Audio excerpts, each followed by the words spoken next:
नमस्कार दोस्तों, कैसे हैं आप लोग। उम्मीद है आप सभी अच्छे होंगे। मेरे साथ एहतिशामुल हक जी जुड़े हैं। बहुत बहुत स्वागत है सर आपका। सर, बंगाल में क्या चल रहा है? मतलब नमस्कार। टीएमसी पूरी तरीके से लड़खड़ा गई है चुनाव के बाद, और जिस तरह से बागी नेता निकलकर सामने आ रहे हैं। ममता बनर्जी ने कौन सी टीम बनाई थी भाई? ये टीम तो उन्हीं के खिलाफ खड़ी हो गई चुनाव के बाद, चुनाव हारते ही। एहतिशामुल जी। जी हिमांशु जी, नमस्कार। बहुत अच्छे सवालात आपके। देखिए, पिछले 4 मई से जो परिस्थिति रिजल्ट के बाद हुई, आपस में हम लोगों में इतनी जबरदस्त गुटबाजी हुई कि मैं बता नहीं सकता हूँ। दो धड़ में बढ़ गया।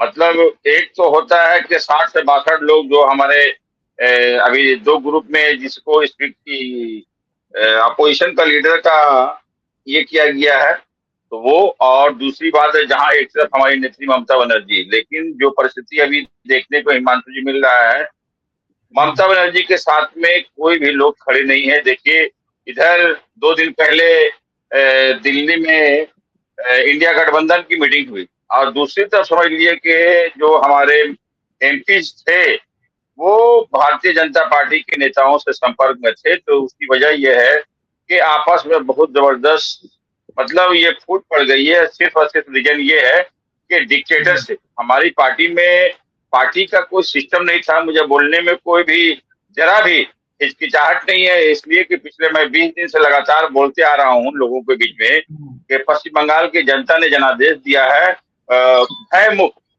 और भरोसे के ऊपर में दिया है। तो भरोसे की जीत होने के बाद में हमारी कोई भी नेता इसको मतलब एक्सेप्ट नहीं कर रहे। हर हर टाइम में वो पावर में रहना चाहते थे, जिसकी वजह करके आज ये परिस्थिति हुई। लेकिन मैं एक बात स्पष्ट रूप से कहना चाहता हूँ, लोकतंत्र में जीत और हार होती है। लोकतंत्र में भाई आपके कहीं न कहीं अच्छे काम नहीं थे, इस वजह कर आज आपको जनता ने समझ लिए विपक्ष में बैठाया है। लेकिन यहाँ जो है आपस में इतनी जबरदस्त तरीके से हुई, जहां हमारी नेत्री हारने के बावजूद भी उनकी अकड़ में किसी तरह की कोई कमी नहीं थी। उनका और खासकर युवा नेता अभिषेक बनर्जी का 6 तारीख को उन्होंने साफ लफ्जों में कहा कि अगर तुम लोग मेरे साथ रहना चाहते तो रहो, नहीं तो तुम लोग पार्टी छोड़ के जा सकते हो। जरूरत पड़ेगा तो हम अकेले ही पार्टी को, हम ऑफिस को हम चुनाकली करेंगे। ये खुद हमारी नेत्री ममता बनर्जी का ये मतलब कहना है। तो आज देखिए क्या परिस्थिति है। आज की मेंबर ऑफ पार्लियामेंट हम लोगों को छोड़ के जा रहे हैं। तृणमूल कांग्रेस, सुनने में आया है, ये सूत्रों के मार्फत है कि विलय होने जा रही है।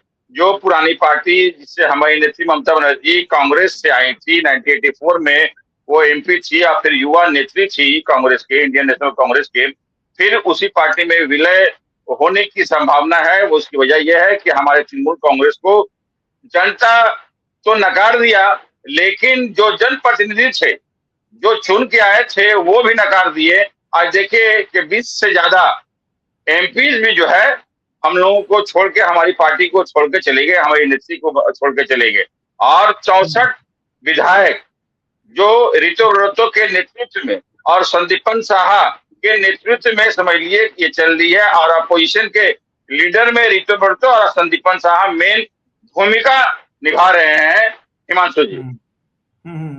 अच्छा, नहीं सर, मैं ये जानना चाहता हूं, यहाँ पर अभिषेक बनर्जी का नाम बहुत आ रहा है और उनके एरोगेंस का जिक्र जो है कल्याण बनर्जी ने भी किया।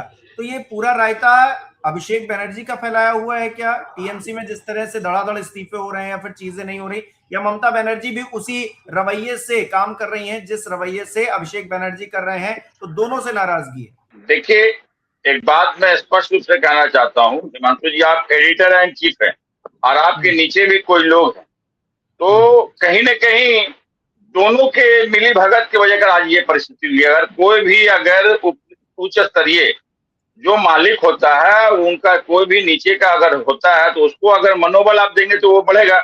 जरूर है कि उसको प्रोत्साहन किया जा रहा था, जो आज परिस्थिति है। तो एक आदमी कहना गलत होगा। अभिषेक बनर्जी के अंदर में तो किसी तरह का समझ लीजिए कोई क्वालिटी नहीं। वो एक प्राइवेट लिमिटेड कंपनी जिस हिसाब से चलता है, वो प्राइवेट लिमिटेड कंपनी एसी बंद कमरे में, उनसे अगर कोई भी मंत्री, इवन के नेता तो दूर की बात है, हम लोग जैसे साधारण कार्यकर्ता तो दूर की बात है, एक जो पश्चिम बंगाल के मंत्री भी है वो भी उनसे मिल नहीं पाते थे, इतने एरोगेंट थे। आप देखिए आज आज कल्याण बनर्जी जो कल तक दिल्ली में प्रेस कॉन्फ्रेंस कीर्ति आजाद के साथ में कर रहे थे और तमाम लोगों को वो संबोधित किया कि भाई बेईमानी कर गया, शैतानी कर गया, लेकिन उन्होंने भी साफ लफ्जों में कहा कि ये रवैया अड़ियल रहा तो मैं भी दीदी को फैसला करना होगा कि परिवार को चुनेंगे, अपने भतीजे को, या हमको चुनेंगे। ये साफ लफ्जों में वो 2 घंटा पहले वो ऑलरेडी कह दिए। तो इससे बड़ी और की बात हो सकती है? तो ये दोनों आदमी की मिली भगत है, जिसे आपसे कहा जाता है कि लोहा का और लोहार का, दोनों की इसमें दोषी है, किसी एक का दोष नहीं है। जो आज परिस्थिति आपके सामने में हिमांशु भाई दिख रही है। अच्छा, सांसदों में देखें तो 20 सांसद लोकसभा के, 3 राज्यसभा के और 58 जो है विधायक। इतना टूट होने के बाद में कोई उम्मीद बचती है? क्योंकि एक तरफ ये भी कहा जा रहा है कि कांग्रेस ऑफर दे रही है कि आप हमारे अंदर जो है विलय कर लीजिए अपनी पार्टी का। तो क्या बचने की उम्मीद सिर्फ कांग्रेस नजर आ रही है? क्योंकि अपने नेता ही जब बागी हो जाए तो फिर क्या ही कीजिएगा? देखिए हिमांशु जी, कांग्रेस अगर इस तरह की अगर ऑफर ममता बनर्जी को दी है तो कांग्रेस का बहुत बड़ा दिल है। नहीं तो उस कांग्रेस को समझ लिए कि तार तार पश्चिम बंगाल में यही पार्टी की है, तृणमूल कांग्रेस की है। एक समझ लिए उनके एमएलए चुन के आए थे सागर दिघी से बैरन विश्वास, उसको भी समझ लिए हमारी पार्टी में ले लिया गया था। ये परिस्थिति हमारे पश्चिम बंगाल में कांग्रेस की है, ये दुर्दशा की है। लेकिन इतनी दुर्दशा होने के बावजूद भी अगर श्रीमती सोनिया गांधी या श्री राहुल गांधी जी ममता बनर्जी को इतनी बड़ी पद दे रहे हैं, पूरा नेशनल उपाध्यक्ष और national general secretary Abhishek Banerjee को दे रहे हैं, तो मैं कहूंगा कि उनका बहुत बड़ा जिगर है, उनका बहुत बड़ा कलेजा है और बहुत बड़ा दिल है। जो आज समझ लिए कि इतनी बड़ी जो दुश्मन, जो समझ लिए यहाँ लड़ाई जो हुई है कांग्रेस और तृणमूल से लड़ाई हुई और उनको अपना रहे हैं, तो ये बहुत बड़ा समझ लिए कि एक इंसानियत के साथ साथ पॉलिटिक्स में इस तरह की लोग बहुत कम कोऑपरेटेड होते हैं। जो उनकी एक तो होता है कि उनको विलय कर रहे हैं, लेकिन छोटी मोटी फोर्स नहीं, ऑल ओवर इंडिया में उपाध्यक्ष की पद मतलब वाइस प्रेसिडेंट के रूप में और नेशनल जनरल सेक्रेटरी के रूप में दे रहे, तो ये बहुत बड़ी बात है और ये बड़ा दिल ही वाला कर सकता है। और हम समझते हैं अगर यही उपाय है, नहीं तो ममता बनर्जी का नाम लेने वाला कोई भी पश्चिम बंगाल में नहीं होगा। इसलिए ममता बनर्जी की पार्टी में टोटल पार्टियां करप्ट। आज मैं बोल रहा हूं, कल तक मैं ही नहीं बोलता था इस वजह कर कि हमारे अंदर भी डर थी, हमारे अंदर भी खौफ थी। इसलिए कि कल अगर मैं अपनी जबान खोलूंगा तो बहुत सारी समझ लिया हमारे साथ मुसीबत आ जाएगी। लेकिन आज पश्चिम बंगाल की जनता ने भरोसे की सरकार को, हमारे आदरणीय यहाँ पे हमारे शुभेंदु अधिकारी जी यहाँ पर सत्ता में बैठे हैं, तो उन्होंने साफ लफ्जों में कहा कि भय की राजनीति नहीं है, जो भी इसमें अगर मुलजिम रहेगा, जो भी दोषी रहेगा, तो मैं उसको कानून अपने हिसाब से कानून कार्रवाई करेगी। तो मैं भी जबान इसी साहस के साथ, इसी मतलब शक्ति के साथ में मैं भी आप तमाम मीडिया के सामने बोल रहा हूँ कि हमारी पार्टी जो है, हमारी पार्टी में लोगों में इतनी दुर्नीति, इतनी बेईमानी, इतनी शैतानी मैं बता नहीं सकता हूँ। सिर्फ पैसा, सिर्फ रुपया, इनको लोगों से मिलने का और जरूरतमंद से किसी तरह का कोई नहीं था। सिर्फ समझिए तोलाबाजी हमारी पार्टी करती थी। हिमांशु जी, कोई भविष्य आपको नजर आ रहा है एहतिशामुल जी आगे ममता बनर्जी का, टीएमसी का? बिल्कुल नहीं, भविष्य किसी तरह का नहीं है। अब वो अगर अपनी पार्टी के साथ में तृणमूल कांग्रेस के साथ बनेंगे, सबसे बड़ी बात है कि लोगों जो चुनाव की निशान है वो, अब देखिए इसमें तो केस होगा, ये हाई कोर्ट में जाएगा, फिर सुप्रीम कोर्ट में जाएगा। इसलिए कि अभी 2 जो गुट में बंट गए हैं, तो 58 नहीं, अब सुनने में आया है सूत्रों से कि उनकी संख्या 64 हो रही है। जो विद्रोह किए उनकी संख्या विधायकों की 64 हो गई है। तो ये और भी बोल रहे हैं ऋतुव्रत की और भी बढ़ने की संभावना है।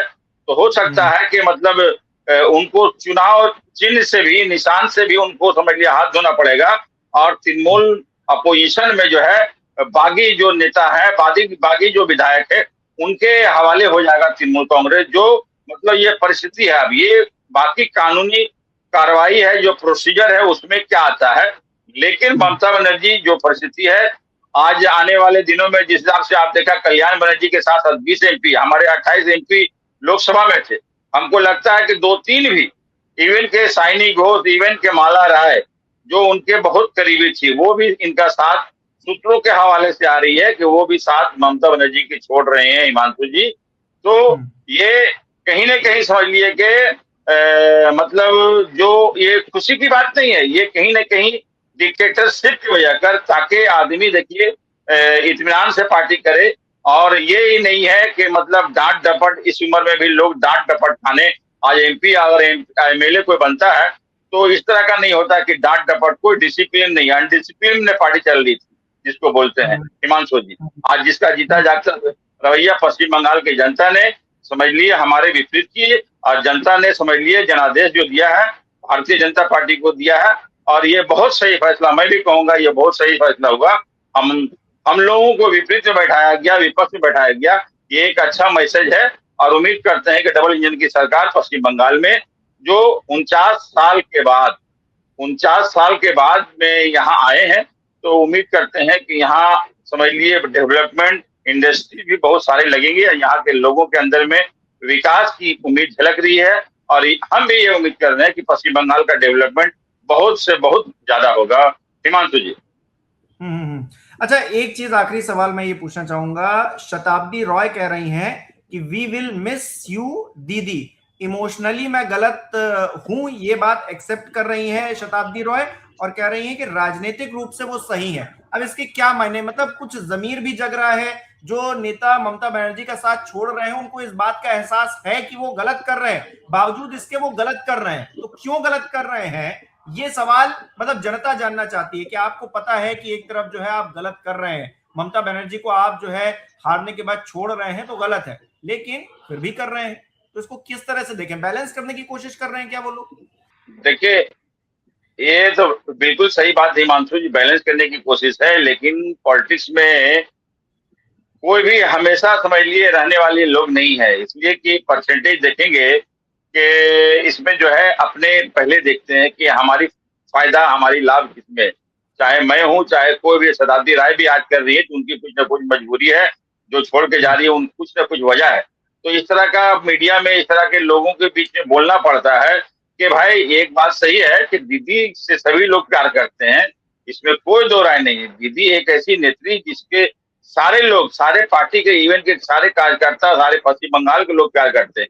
लेकिन एक बहुत बड़ा समझ लिए कि अभिषेक बनर्जी के रूप में एक ऐसा, मतलब उसके अंदर एरोगेंट, उसके अंदर घमंड, आप देखे होंगे फुटेज में, देखे होंगे 4 तारीख से पहले जब चुनाव का प्रचार कर रहे थे तो वो गाड़ी का हुड पर चढ़ करके 10,000 20,000 आदमी के बीच में इस तरह से वो भाषण देते थे। तो ये कहीं ना कहीं यहाँ की जनता, यहाँ के नेता अपने तमाम नेताओं को, अपने कलीग्स को कोई भी सम्मान नहीं देते थे। इस वजह कर लोग बहुत समझ लिए उनसे बहुत नाराजगी थी। और आज ये नाराजगी का ये समय आया तो समय पर जनता ने इम्प्लीमेंट किया, जिसका जीता जागता सबूत आपने देख रहे हैं कि अभी सारे लोग समझ लिए तृणमूल कांग्रेस नहीं, वो तृणमूल कांग्रेस को छोड़ के भाग रहे हैं और नई पार्टी की ओर में, जो नई तृणमूल जो गठन हुआ है, 64 इनकी संख्या टोटल हो गई है। और लोकसभा भी धीरे धीरे कोई भी नहीं बचेगा, धीरे धीरे सभी लोग समझ लिए ममता बनर्जी को छोड़ के चले जा रहे हैं। इवन के आज का जो आपने देखा कि हमारे कल्याण बनर्जी भी ने साफ लफ्जों में कहे कि आप परिवार के साथ में रहना चाहते दीदी तो परिवार के साथ रहें,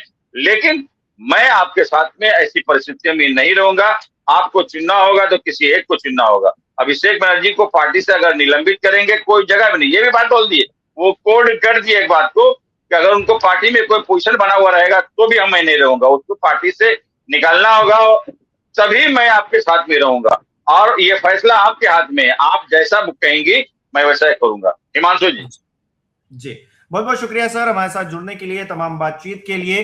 बंगाल की सियासत में बहुत ज्यादा उथल पुथल है, क्या कुछ वहां से अपडेट आ रही है हम आपको पहुंचाते रहेंगे, आप तक पहुंचाते रहेंगे। आप किस तरह से देख रहे हैं कमेंट करके जरूर बताएं। इस वीडियो को लाइक करना, शेयर करना मत भूलिएगा। हमारे चैनल को सब्सक्राइब नहीं किया तो वो भी जरूर कीजिएगा। आप हमें सहयोग भी कर सकते हैं ज्वाइन बटन पर क्लिक करके। बहुत बहुत धन्यवाद।